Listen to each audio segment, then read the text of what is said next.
Le gouvernement cubain a annoncé ce mois-ci que les activités du privé seront autorisées dans la plupart des secteurs de son économie. La mesure aura un impact sur plus de 2000 activités. Le travail privé avait été limité à une petite liste de 124 secteurs établis par la Havane depuis 2010. Les responsables disent que l'expansion de l'emploi privé augmentera les opportunités.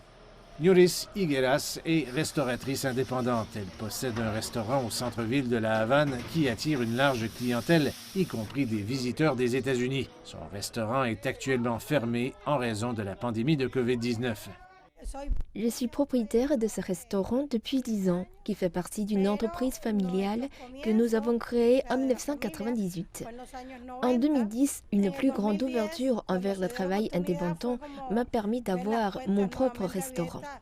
Madame Higueras affirme que les mesures récemment annoncées pour ouvrir le secteur privé sont une étape positive. Je pense que cette décision permet de reconnaître l'importance du secteur privé et en particulier de ces secteurs qui peuvent aider à améliorer l'économie intérieure du pays.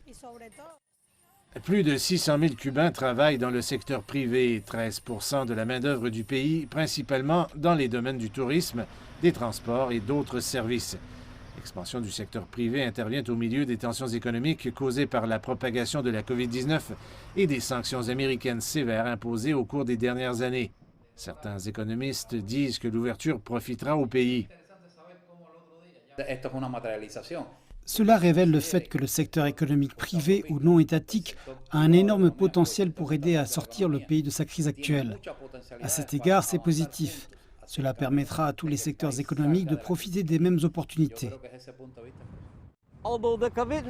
Bien que la pandémie de COVID-19 ait forcé la fermeture totale ou partielle d'entreprises privées comme celle-ci derrière moi, du moins pour le moment, Cuba continue de parier sur un effort national pour améliorer l'économie.